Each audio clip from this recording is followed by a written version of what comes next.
बुलढाणा जिल्ह्यामध्ये शेतकऱ्यांची पेरणी होऊन महिना उलटला, मात्र गेल्या 10 दिवसापासून बुलढाणा जिल्ह्यामध्ये पावसाचा खंड पडलेला आहे आणि आपण बघू शकतो की महिनाभरापूर्वी जी पेरणी झाली होती ते पिकं सध्या या ठिकाणी जोमानं डोलू लागलेली आहेत। मात्र गेल्या 8 ते 10 दिवसापासून पावसाने या ठिकाणी खंड दिलेला आहे, त्यामुळे पिकं जी आहेत ती या ठिकाणी सुकण्याच्या मार्गावर आहेत। सध्या या पिकांना दमदार पावसाची अपेक्षा आहे।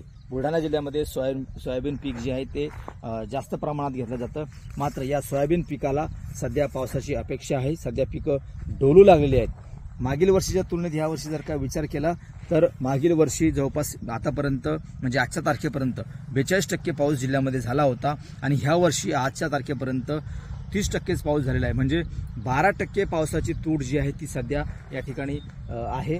त्यामुळे बुलढाणा जिल्ह्यामध्ये दमदार पावसाची अपेक्षा आहे। दुसरीकडे जर का विचार केला तर जिल्ह्यातील जे काही धरणं आहेत, प्रकल्प आहेत, पाझर तलाव आहेत ती अद्यापही कोरडी आहे। काही प्रकल्पामध्ये अत्यल्प साठा आहे, मात्र ही धरणं भरण्यासाठी सध्या दमदार पावसाची अपेक्षा जिल्ह्यातील या ठिकाणी शेतकऱ्यांना आहे, जिल्ह्याला आहे। आणखी जर का पुढे जाऊन जर का विचार केला, जर का पाऊस झाला नाही तर भविष्यातली ज्या काही अडचणी आहेत त्या सुद्धा या ठिकाणी मोठ्या प्रमाणामध्ये येऊ शकतात।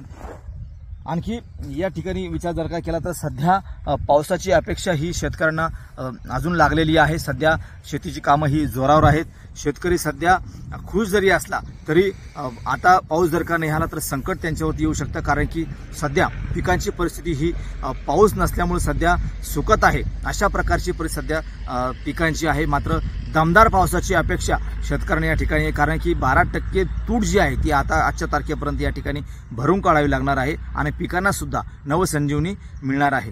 त्यामुळे पाऊस जो आहे तो लवकरात लवकर येईल अशी अपेक्षा बुलढाणा जिल्ह्यातील शेतकऱ्यांनी व्यक्त केली आहे। कॅमेरामन निलेश देशमुखसह गणेश सोळंकी, TV9 मराठी, बुलढाणा।